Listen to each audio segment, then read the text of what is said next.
अस्सलाम वालेकुम स्टूडेंट्स, उम्मीद है आप लोग खैर औफियत के साथ होंगे। This is Malik Mohammad Asim, your stat teacher.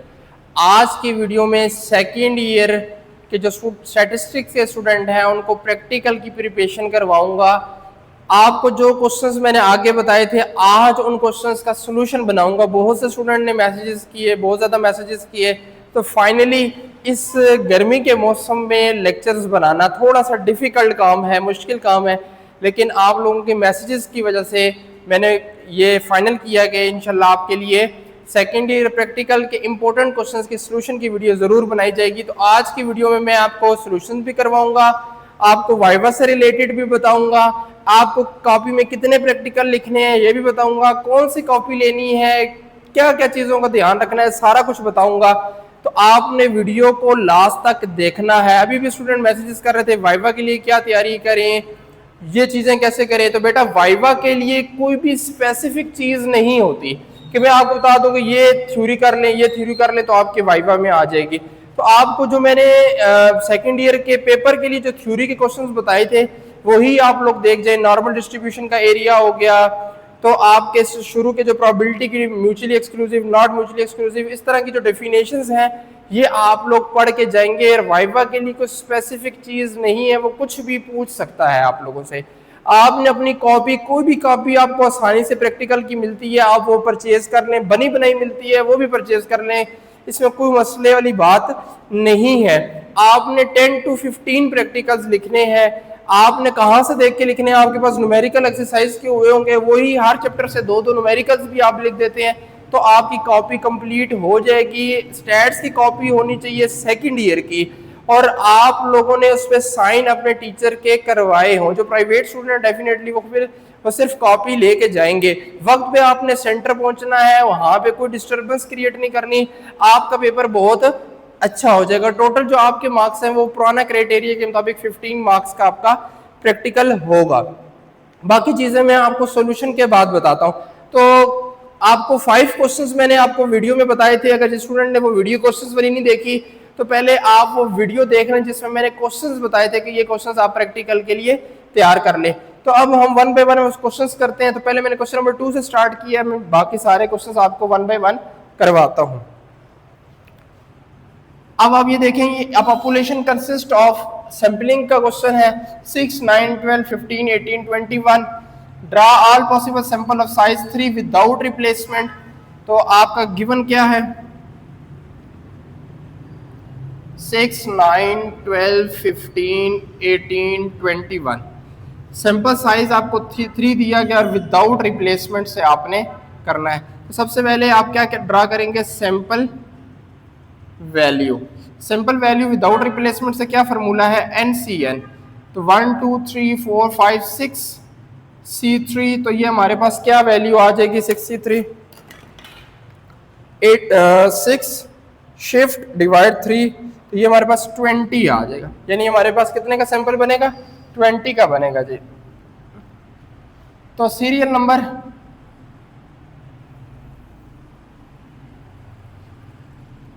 1। Practical के क्वेश्चन थोड़े से लेंथी जरूर होते हैं। 8, 9, 10, 11, 12, 13, 14, 15, 16, 17, 18, 19, 20।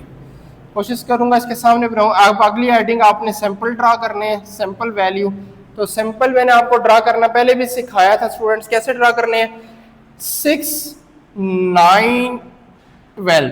उसके बाद आपने जो नंबर रह गए हैं वो लास्ट इसके नीचे आ जाएगा। 15, 18, 21। जैसे ही खत्म हो गए, अब ये 12 जो है वो इस नेक्स्ट वैल्यू पे आएगा। 12, 15, इससे नीचे अब जो बाकी नंबर रह गए हैं, सिंपल बनाना ही काम है, बाकी तो आसान है। ये हो गया जी। अब ये खत्म हो गया, अब ये 15 आ जाएगा इस जगह पे। 15, 18, 21। अब खत्म हो गया, फिर अब 18 आ जाएगा इधर। 18, 21। अब आप देख रहे हैं कि ये सारी वैल्यूज कंप्लीट, एक सर्कल जो है वो कंप्लीट हो गया। इसे फिल अप कर लेते हैं। 9, 9, 9, इससे ऊपर जो नंबर होता है वही लिखते हैं। इससे ऊपर नंबर क्या है? 12, 12, और इधर 15 आ जाए। और इस सारी लाइन में क्या आएगा? 6 आएगा।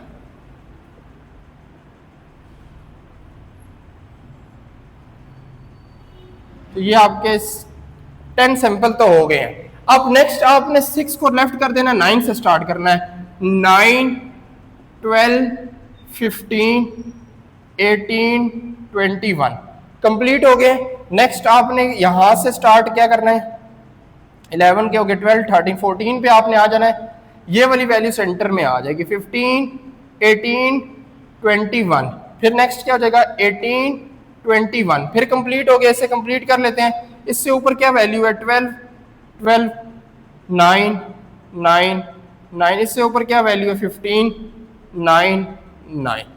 अब नेक्स्ट आपने 9 को भी सर्कल कंप्लीट हो गया, 9 का भी।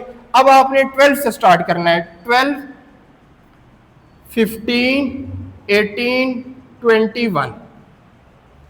अब क्या होगा नेक्स्ट, 18 एंड 21।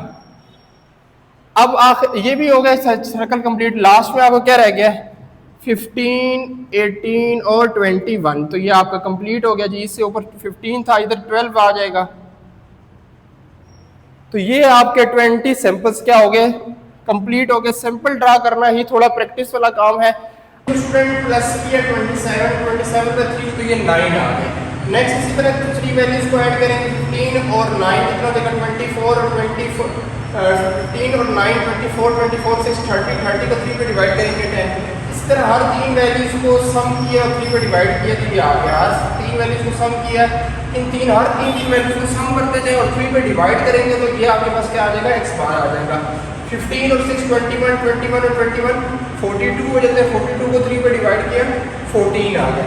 जैसे ही आप x बार निकाल लेंगे, इस टेबल का काम यहाँ पे खत्म हो जाएगा। अब आपने नया टेबल देना है, उसको हेडिंग आपने क्या देनी है, x बार की।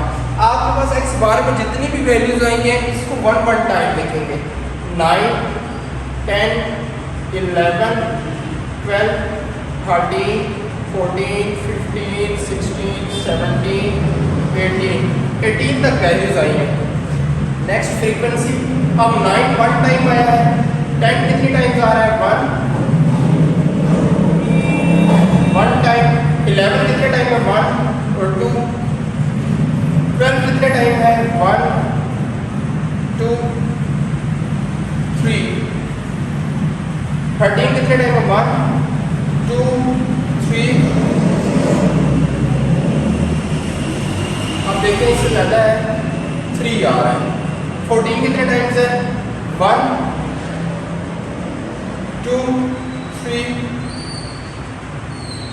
15 कितने टाइम्स है, 1, 2, 3। 16 कितने टाइम है, 1, 2 और ये 1 टाइम दोनों आ रहे।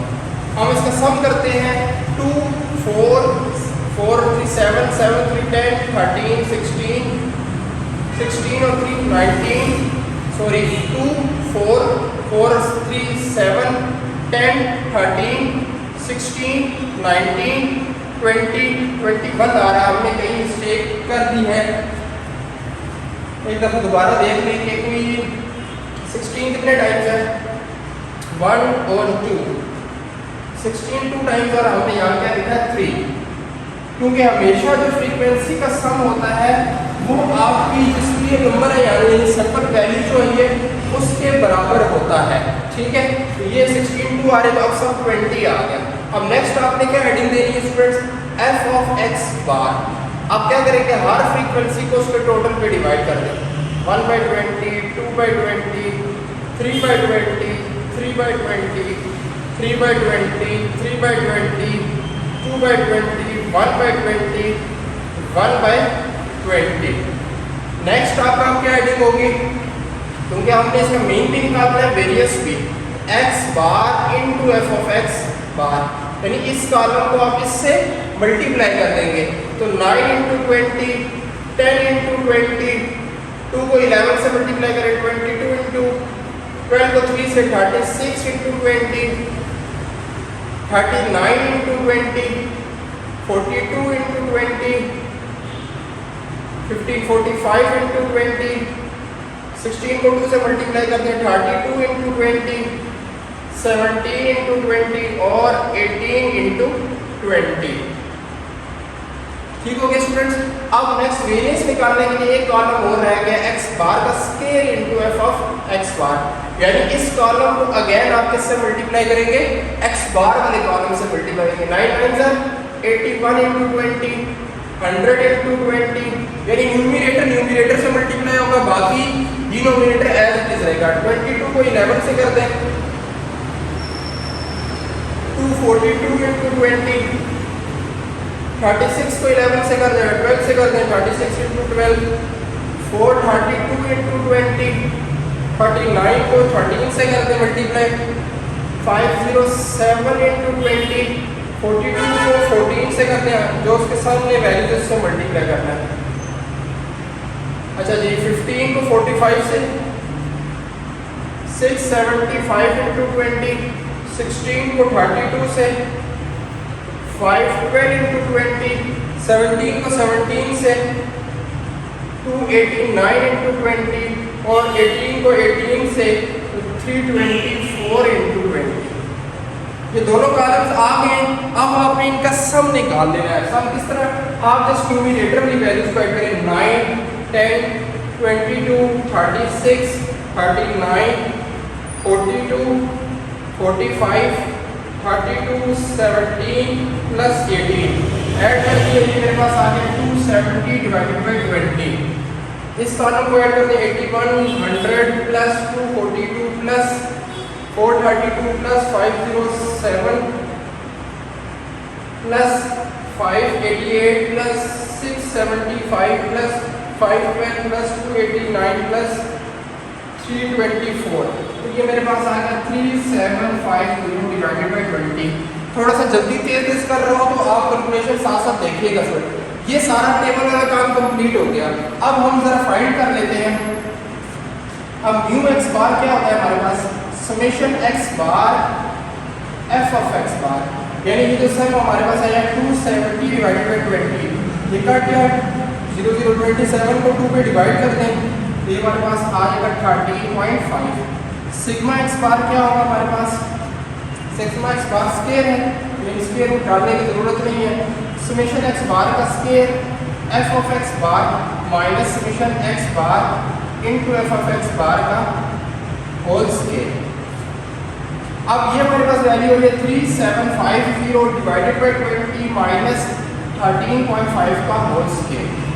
तो 3750 को डिवाइड करते 20 पे, जो रिजल्ट आया उसमें से 13.5 का होल स्केयर माइनस कर दें, तो ये वैल्यू हमारे पास आ रही है 5.25। तो हमने सैंपलिंग का मीन भी फाइंड कर लिया, सैंपलिंग का वेरिएंस भी फाइंड कर लिया। अब इन सबको ऐड कर दें, इन सबको ऐड करके 6 पे डिवाइड, इन सबको ऐड करेंगे 81 को 6 पे डिवाइड कर दें, 81 डिवाइडेड बाई 6, तो ये हमारे पास आ जाएगा 13.5। अब सेकंड चीज कंपेयर करना है, ये चीज रह गई है। तो सिग्मा निकालने पहले, सिग्मा का क्या फार्मूला होता है, sigma square is equal to summation x minus x bar का whole square divided by N. अब ये मैंने आपको निकालना ऑलरेडी पहले भी सिखाया है, मैं कैलकुलेटर से इसे डायरेक्ट निकाल रहा हूं। डेटा मैंने ऑलरेडी पुट किया हुआ था।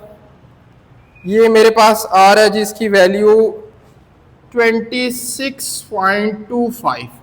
ठीक है, अब इसको यहां पे पुट करते हैं, sigma square divided by n, n minus n और एन माइनस 1। तो ये आ गया 26.25 divided by 3, 6 minus 3 and 6 minus 1। इस सारे को एक ही दफा कैलकुलेट कर रहा हूं, तो ये मेरे पास आ रहा है 5.25 एग्जैक्ट। अब आप ये देखें कि सिग्मा एक्स बार जो सैंपलिंग का मीन आया था और वो और ये साइड आपस में दोनों क्या आ गई हैं, बराबर आ गई है। तो ये एक कंप्लीट क्वेश्चन आपका हो गया जिसमें हमने सिंपल वैल्यू ड्रा की पहले, फिर उनका मीन निकाला, एक्स ये वाला कॉलम निकाला, ये निकाला, इससे हमने ये मीन फाइंड किया, इसका वेरिएंस फाइंड किया और फिर पॉपुलेशन का मीन और पॉपुलेशन का वेरिएंस निकालने के बाद दोनों को कंपेयर किया तो दोनों के आंसर्स आपस में क्या आए हैं, इक्वल आए हैं। तो हमने प्रूव कर दिया है। अब हम मूव करते हैं नेक्स्ट क्वेश्चन नंबर 3 की तरफ। स्टूडेंट क्वेश्चन नंबर 3 था आपका, fit a binomial distribution to the following data and obtain the expected frequencies. अब इसमें आपको ये डेटा गिवन था जो मैंने ब्लैक से लिखा है, एक्स और एफ की वैल्यूज आपको गिवन है। अब जब बात बाइनोमियल की आ जाती है तो बाइनोमियल के दो पैरामीटर्स होते हैं, एन और पी। जब तक हमारे पास एन और पी की वैल्यू नहीं होगी हम बाइनोमियल डिस्ट्रीब्यूशन को यूज नहीं कर सकते। तो अब सवाल यहां से ये पैदा होता है कि जो डेटा गिवन दिया हुआ है इससे हम एन और पी कैसे फाइंड करेंगे। हमें पता है कि बाइनोमियल का जो मीन होता है वो एन पी के इक्वल होता है। तो सबसे पहले हम इस डेटा से मीन फाइंड करेंगे। तो मीन फाइंड करने के लिए मैंने एफ एक्स फाइंड किया है। देखें एफ एक्स क्या होगा, इन दोनों को मल्टीप्लाई करवाते जाए। 2 1 2 6 2 12 39 इंटू 3 117, 121 को 4 से मल्टीप्लाई करेंगे 484, 213 into 5 1056, 251 into 6 1506, 202 into 7 1414, 115 into 8 920, 42 into 9 378 and 9 to 10 90 आ गया हमारे पास। एफ एक्स का सम किया ये 5988 आ गया, फ्रीक्वेंसी का सम किया 1001 आ गया। अब मीन कैसे फाइंड करते हैं, मीन का फार्मूला लिखा summation F x divided by summation F, values put की समेशन एफ एक्स की समेशन एफ की, दोनों को डिवाइड करेंगे आपके पास रिजल्ट ये आ जाएगा 5.9820। वी नो डेट एक्स बार ये एक्सपेक्टेड वैल्यू ऑफ जो बाइनोमियल की होती है वो एन पी के इक्वल होती है। तो मीन हमने फाइंड कर लिया है, क्या 5.9820 पुट की, एन हमारे पास 10 वैल्यूज हैं, 10 पुट कर दिया, 10 इधर मल्टीप्लाई हो रहा है, इधर आके क्या हो जाएगा डिवाइड करेंगे तो आपके पास पी की वैल्यू ये आ जाती है 0.5982। अब हम जानते हैं कि q प्लस पी जो होता है इक्वल्स टू 1 के इक्वल होता है। तो यहां से q की वैल्यू क्या आ जाएगी 1 माइनस पी। अब p ये है 1 में से माइनस करेंगे तो हमारे पास q की वैल्यू आ गई 0.4018।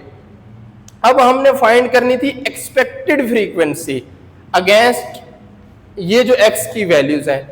दोबारा से x की ये तमाम वैल्यूज लिखी, बाइनोमियल का प्रोबेबिलिटी डेंसिटी फंक्शन ये आपके सामने लिखा है, इसमें हम 1/1 x की वैल्यू ये चेंज करते जाएंगे, बाकी p वही होगा, q वही होगा, n वही होगा, सब कुछ फिक्स होगा, सिर्फ x की वैल्यू चेंज करनी है। और हर वैल्यू को यानी जो भी आपकी प्रोबेबिलिटी आएगी आपने उसको मल्टीप्लाई करना है n के साथ। यानी n क्या होता है ग्रुप डेटा में सम ऑफ फ्रीक्वेंसी होता है, 1001 के साथ मल्टीप्लाई करना है। तो ये मैंने एक कंप्लीट किया, देखें 10 से 0 p की पावर 0 यानी x की जगह 0 है तो p की पावर 0, q की power n minus x into 1001, तो हमारे पास ये आंसर आया 0.11। इसी तरह आप नेक्स्ट में x की जगह 1 पुट करेंगे, p वही रहेगा, q वही रहेगा, 10 माइनस 1 करेंगे तो 9 आ जाएगा। फिर x की जगह आपने 2 पुट करना है, x की जगह 3, x की जगह 4, सिर्फ एक ही दफा कैलकुलेटर में लिखें और बार बार x की वैल्यूज को चेंज करते रहेंगे, आपके पास ये रिजल्ट्स आते रहेंगे। तो इसी तरह आपने 10 तक x की वैल्यूज पुट करनी है, आपके सामने एक्सपेक्टेड फ्रीक्वेंसीज आती जाएंगी। क्या किया है, हर वैल्यू फाइंड करने के बाद उसको मल्टीप्लाई बाय 1001 यानी n के साथ आपने लाजमी मल्टीप्लाई करवाना है। ठीक है, तो बाइनोमियल का बाकी एक्सरसाइज के क्वेश्चंस भी मैंने करवाए हुए हैं। आपने बाइनोमियल और हाइपर ज्योमेट्रिक डिस्ट्रीब्यूशन के जो आखिरी के 2 क्वेश्चंस हैं, आखिरी जो उसके एक्सरसाइज के आखिरी 2 क्वेश्चंस हैं वो आपने लाजमी दे के जाने। मैंने प्रीवियस लेक्चर्स में एक्सरसाइज वाले क्वेश्चंस कंप्लीट करवाए हुए हैं। तो स्टूडेंट्स आपने इस क्वेश्चन के साथ साथ बाइनोमियल के एक नज़र अपनी उन क्वेश्चंस पे, उन लेक्चर्स पे डाल के जानी है। और खास तौर पे हाइपर ज्योमेट्रिक डिस्ट्रीब्यूशन के जो आखिरी के 2 क्वेश्चंस हैं वो आपने लाजमी देख के जाने हैं, तैयार करके जाने हैं। वीडियोस के लेक्चर मौजूद हैं, आप बाइनोमियल डिस्ट्रीब्यूशन की सीरीज निकालेंगे तो सबसे जो आखिरी लेक्चर होगा वो हाइपर ज्योमेट्रिक डिस्ट्रीब्यूशन का ही है, उसमें आप लोग देख लीजिएगा, वो 2 क्वेश्चंस आपने तैयार कर लेने हैं। अब हम मूव करते हैं नेक्स्ट क्वेश्चन की तरफ। स्टूडेंट क्वेश्चन नंबर 4 है। मैं क्वेश्चन पहले से ही सोल्यूशन इसलिए कर रहा हूं कि आप लोगों का टाइम कम लगे, क्योंकि इस तरह सोल्यूशन करते हुए टाइम बहुत ज़्यादा कंज्यूम हो रहा था, तो इसलिए मैं सोल्यूशन करके अब साथ साथ आपको समझा देता हूँ। क्वेश्चन को रीड करें सबसे पहले। The following are marks of students up to different classes of same subject, test 5% level of significant there is no difference between the means. वो कह रहा है कि उसने क्लेम किया कि इन दोनों में कोई डिफरेंस नहीं है, आप इसका अपोजिट करेंगे कि इनमें डिफरेंस है। ठीक हो गया। अब आपको ये डेटा दिया गया है यानी एक क्लास को x से डिनोट कर दिया गया है, दूसरी क्लास के मार्क्स को y से डिनोट कर दिया है ताकि डिफरेंट हो। ठीक है, अब सबसे पहले तो आपने ये देखना है यहाँ पे स्टूडेंट्स के यहाँ पे जी टेस्ट यूज होगा कि टी टेस्ट होगा। टी टेस्ट क्यों यूज होगा? क्योंकि आपको जो वैल्यूज दी गई हैं वो 30 से लेस दी गई हैं और सिग्मा अननोन है। जब सिग्मा अननोन हो और वैल्यूज आपको डेटा जो है वो 30 से लेस दिया गया हो तो हम टी डिस्ट्रीब्यूशन करते हैं। लेकिन यहाँ पे क्योंकि दो डेटा दो वैल्यूज दी गई हैं तो यहाँ पे डिफरेंस ऑफ मीन यानी टी का double test difference of mean का क्वेश्चन जो है फार्मूला वो आपका यूज होगा। अब मैंने ये सारा क्वेश्चन आपके सामने लिख दिया। अब इसका पहला स्टेप होता है टेस्टिंग ऑफ हाइपोथेसिस। तो उसने खुद क्लेम किया है there is no difference between the means, तो मैंने लिख दिया μ1 इक्वल्स टू μ2, इनमें डिफरेंस नहीं है। या आप इस तरह भी लिख सकते हैं μ1 माइनस, ये इधर आके माइनस हो जाएगा, इक्वल्स टू 0 आ जाएगा। इसका अल्टरनेट क्या बनेगा? μ1 minus μ2 not equal to 0। Level of significance alpha उसने दिया हुआ है 5%, तो मैंने लिख दिया 0.05। टेस्ट स्टैटिस्टिक्स क्या फार्मूला यूज होगा? टी का फार्मूला आपके सामने है, x बार माइनस x2 बार माइनस μ1 माइनस μ2 SP, इसे कहते हैं पूल्ड स्टैंडर्ड डेविएशन। जब भी आप डिफरेंस ऑफ मीन का टी टेस्ट यूज करेंगे तो आप पूल्ड स्टैंडर्ड डेविएशन फाइंड करेंगे। Square root into 1/n1 plus 1/n2। जरूरी नहीं होता कि ये डेटा सेम हो, ये डिफरेंट वैल्यूज भी हो जाए, कि किसी में x में 10 स्टूडेंट्स दिए हों, y में 8 दिए हों, तो ये पॉसिबल है। कैलकुलेशंस में सबसे मैंने पूल्ड स्टैंडर्ड डेविएशन का जो है फार्मूला लिखा है, n1 minus 1 into s1 square n2 minus 1 into s2 square divided bye n1 plus n2 minus 2। ठीक है, अब पहले ये पूल्ड स्टैंडर्ड डेविएशन फाइंड करने के लिए मैं यहाँ पहले पीछे आता हूँ कि पहले हमें इसके लिए क्या चाहिए। यहाँ पे x1 बार x2 बार नजर आ रहा है और जब मीन्स आएंगे तो उनके वेरिएंसेस फाइंड होंगे। तो सबसे पहले मैंने क्या किया, x1 बार का सम फाइंड कर लें और x2 बार का भी आप सम फाइंड कर लें। मीन कैसे निकालते हैं? Summation x over n, x बार का जो सम x का सम है वो 580 आया है और x2 बार यानी y का जो सम है वो आपके पास 565 आया है। सिंपल मीन के फार्मूलाज लिखे, उनमें वैल्यूज को पुट कर दें। वैल्यूज को पुट की, ये x1 बार आ गया और ये x2 बार आ गया। सिंपल तरीका है, कोई मुश्किल काम नहीं है। अब यहाँ से वेरिएंसेस, मैंने वेरिएंसेस के लिए शॉर्ट तरीका यूज किया, लेकिन आप प्रॉपर तरीके से भी करेंगे और अगर आप कैलकुलेटर से आता है तब भी ठीक है। यहाँ पे मैंने s1 स्क्वायर, यानी जब भी स्क्वायर होता है स्क्वायर रूट नहीं आता, ये वेरिएंस होता है। तो दोनों के फार्मूलाज ये देखें लिख दिए हैं। टी डिस्ट्रीब्यूशन होगी तो n1 माइनस 1 होगा। ठीक है, तो अब मैंने ये डायरेक्ट कैलकुलेटर से ये वैल्यू भी फाइंड की है और डायरेक्ट कैलकुलेटर से ये वैल्यू भी फाइंड की। मैंने एक वीडियो में जो लेक्चर्स हैं आप जाके देखेंगे टेस्टिंग ऑफ हाइपोथेसिस में, तो वहां मैंने एक वीडियो में तरीका भी सिखाया है कि कैसे डायरेक्ट वेरिएंस या डायरेक्ट मीन कैसे फाइंड कर सकते हैं कैलकुलेटर से। तो ये मैंने डायरेक्ट कैलकुलेटर से फाइंड किया स्टूडेंट्स। अगर आपको नहीं फाइंड करना आता तो फिर आप क्या करेंगे, एक कॉलम बनाएंगे इसके साथ, यहाँ हर x की वैल्यू में से x बार को माइनस करेंगे और उसका स्क्वायर ले लेंगे और ये सम यहाँ ऊपर पुट करेंगे, डिवाइडेड बाय 9 वैल्यूज है, 9 माइनस 1 8 करेंगे तो ये आपके पास रिजल्ट आ जाएगा। इसी तरह आप y का निकालने के लिए एक एडिंग देंगे, y माइनस y बार का होल स्क्वायर। y बार आपके पास ये आया हुआ है, हर y की हर वैल्यू में से y बार को माइनस करेंगे और उसका स्क्वायर लेंगे और यहाँ पे इसका सम पुट करेंगे। क्लियर हो गया? मैंने दोनों तरीके बता दिए हैं। कैलकुलेटर से आज जिन स्टूडेंट्स को निकालना आता है वेल डन, नहीं निकालना आता तो आप मैन्युअली ये दो कॉलम बना के अपने वेरिएंसेस फाइंड कर सकते हैं।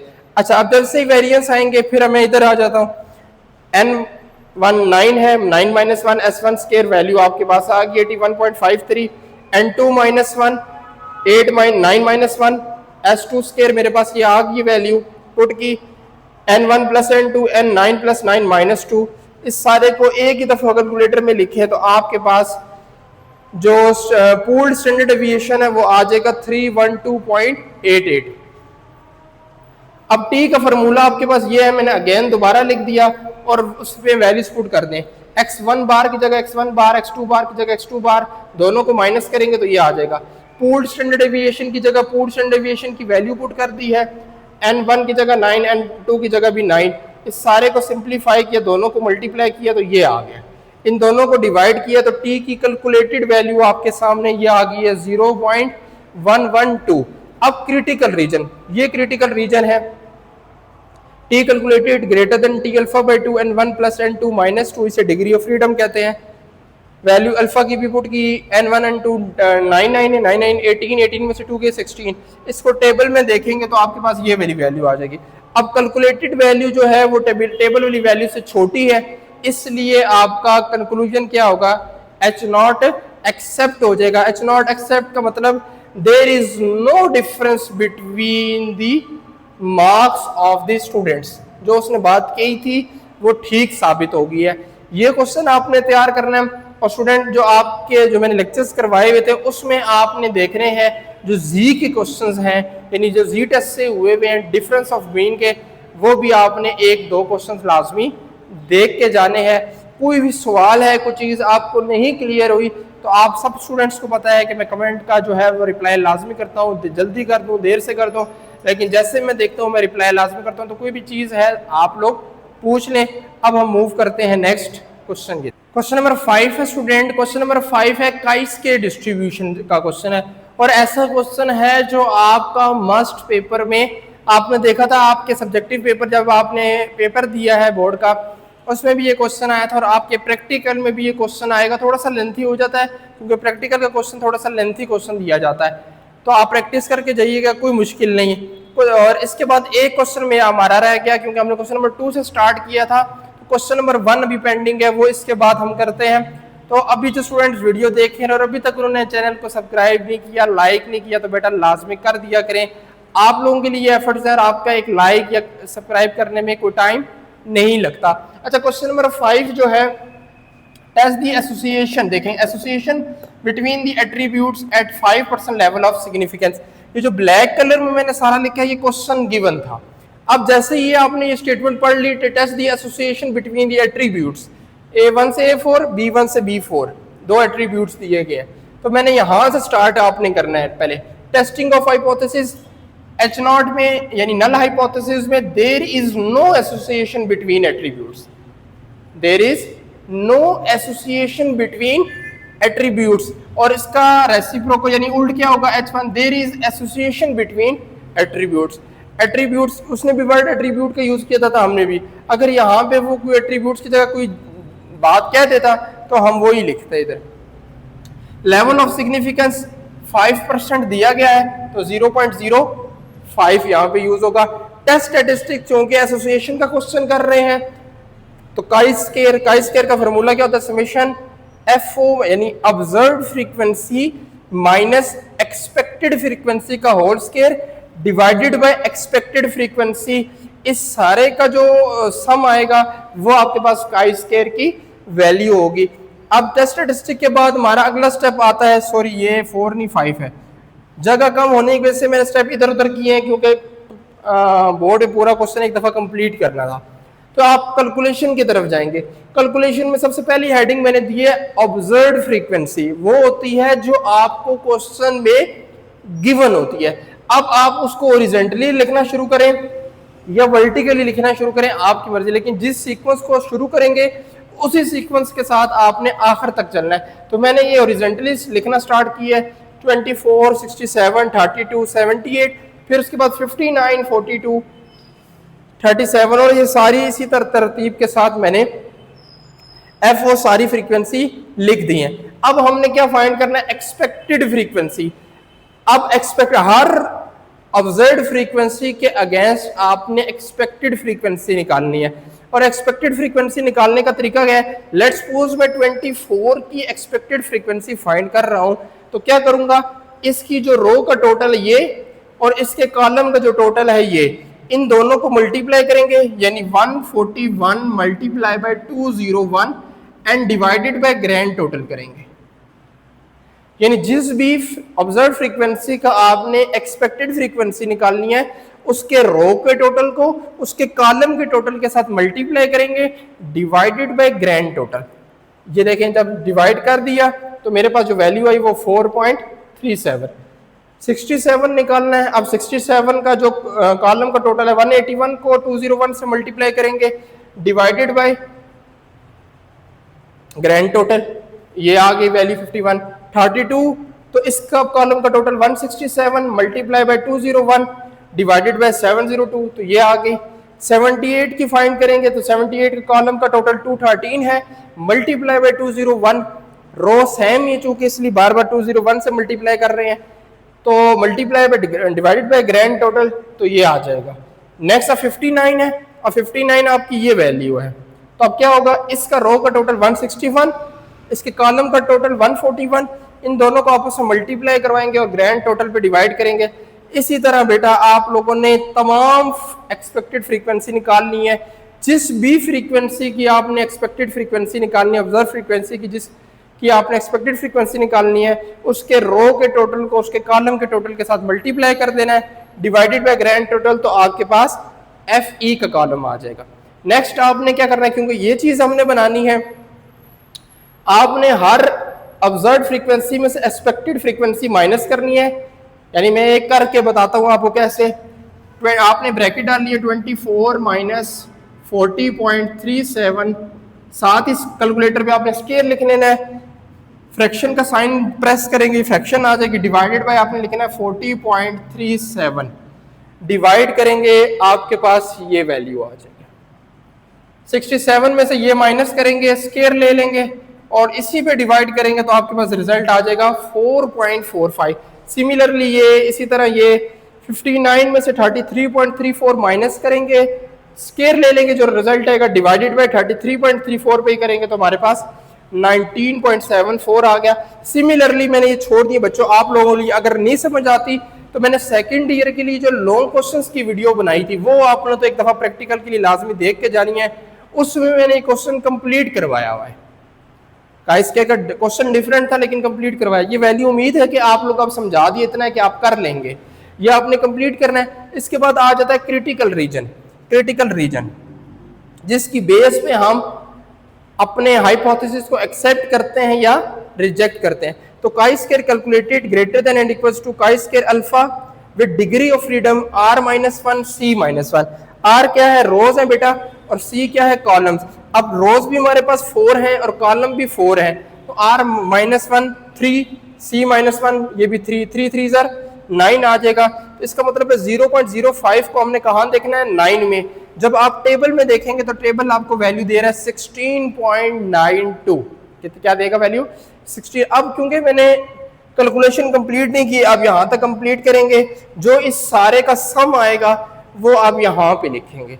अगर वो इससे एक बड़ी वैल्यू चूंकि देखने में लग रही है कि यही एक 19 आ गया तो इसका सम तो डेफिनेटली इससे बड़ा होगा। इससे बड़ा होगा तो इसका मतलब है हमारा जो H0 है वो क्या हो जाएगा रिजेक्ट हो जाएगा। H0 क्या हो जाएगा जब ये रिजेक्ट होगा तो एक्सेप्ट क्या होगा H1। इसका मतलब देयर इज एसोसिएशन यानी इन दोनों के दरमियान कोई ना कोई रिलेशन कोई एसोसिएशन है इन दोनों एट्रीब्यूट्स के दरमियान। तो ये हमारा इस क्वेश्चन से हम ये प्रूव करेंगे ये साबित कर दिया कि there is association between the इन दोनों एट्रीब्यूट्स के दरमियान में एसोसिएशन है। उम्मीद है कुछ स्टूडेंट आपको इस क्वेश्चन की समझ आ गई होगी। फिर कोई कहता हूं कि मजीद कोई सवाल है तो आप कमेंट बॉक्स में पूछ लें। अब हम मूव करते हैं जो मैंने आपको वीडियो में क्वेश्चन नंबर 1 बताया था आसान क्वेश्चन है मैं उसको एक्सप्लेन कर देता हूं। तो आप क्वेश्चन नंबर 1 की तरफ हम मूव करते हैं। फ्रेंड नेक्स्ट लास्ट क्वेश्चन है हमारा क्वेश्चन नंबर 1 क्योंकि हमने इस वीडियो को स्टार्ट में क्वेश्चन स्टार्ट किया था क्वेश्चन नंबर 2 से। तो क्वेश्चन नंबर 1 बड़ा सिंपल सा क्वेश्चन है। An unbiased cubical die is thrown 60 times. Record the number of times each face turn up. Let x denote the face of the die. Make a probability distribution of x. हमने किसकी probability distribution निकालनी है x और x क्या है x denote the face of die। अब कोई भी cubical die जब आप थ्रो करते हैं तो क्या आ सकता है मैं सिर्फ समझा रहा हूँ ये आप लोगों ने खुद कंप्लीट करना है। x आपका जो है वो डिनोट कर रहा है फेस ऑफ डाई। तो अगर आप एक क्यूबिकल डाई रोल कर रहे हैं तो क्या आ सकता है या 1 आएगा 2 आएगा 3 आएगा 4 आएगा 5 आएगा या 6 आ जाएगा। तो यही चीजें आ सकती हैं अगर आप एक क्यूबिकल डाई को क्या करते हैं थ्रो करते हैं। तो हर नंबर की जो प्रोबेबिलिटी होती है वो क्या होती है जब भी आप क्यूबिकल डाई थ्रो करते हैं तो हर नंबर की जो प्रोबेबिलिटी होती है वो 1/6 होती है।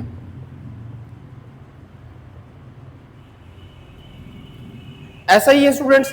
तो यहां से आगे क्या है, एक्स भी आ गया है आपको, पी ऑफ एक्स भी आ गया। आपने क्या फाइंड करनी है, make a probability distribution of x, probability distribution बताई है, find the expected of value of x and variance of x. Expected value of x का क्या फार्मूला होता है, summation x bar f of x bar, और variance of x का क्या formula होता है, आप इसको लिख सकते हैं expected value of x square minus expected value of x का होल स्क्वायर। अगेन अगर ये स्टूडेंट फिर भी आपसे क्वेश्चन नहीं होता तो आप यूनिट नंबर 9 और यूनिट नंबर 10 मैंने कंप्लीट जो है इसके लेक्चर्स अपलोड किए हुए हैं, आसान क्वेश्चंस हैं, आप वो वीडियो भी देखेंगे, वहां पे मैंने ये क्वेश्चंस डिटेल के साथ, चाहे शॉर्ट है लॉन्ग है, सारे करवाए हुए हैं उन लेक्चर्स में। तो आप एक नज़र उनको देखेंगे तो आपका ये क्वेश्चन अगर अभी भी आपको क्लियर नहीं हुआ तो वहां से आपको क्लियर हो जाएगा। उम्मीद है स्टूडेंट्स आज की जो वीडियो है आपके लिए इफेक्टिव साबित होगी, आपके लिए हेल्पफुल होगी आपके प्रैक्टिकल एग्जाम के लिए, और मुझे उम्मीद है कि जो स्टूडेंट इन क्वेश्चंस को अच्छे तरीके से तैयार करके जाएंगे तो उनका पेपर अच्छा होगा। और जो बातें मैंने आपको प्रैक्टिकल के लिए बताई थी उनका ख्याल रखना है, कोई मिसबिहेव नहीं करना, किसी किस्म की कोई चीज़ ऐसी नहीं लेके जानी जो आपके लिए मसले का बाइस बन सके। तो बाकी अल्हम्दुलिल्लाह आप लोगों का प्रैक्टिकल जो है सबका मुझे उम्मीद है वो बहुत अच्छा हो जाएगा। दुआओं में स्टूडेंट्स आप लोगों ने याद रखना है। इंशाल्लाह जो बाकी रिमेनिंग लेक्चर्स रह गए हैं मैं अपनी स्टैट्स की बुक कंप्लीट करूंगा, तो आप अपने जितने स्टूडेंट्स हैं अपने दोस्त हैं उनको बताएं। स्टेट सेकंड ईयर भी मैंने कंप्लीट करनी है इंशाल्लाह अपनी वीडियो सारी, और फर्स्ट ईयर की भी स्टैट्स डिटेल के साथ इंशाल्लाह मैं आगे नेक्स्ट जो है वो कंप्लीट करूंगा। तो इंशाल्लाह आपसे फिर बातचीत होगी, तब तक के लिए अल्लाह हाफिज़।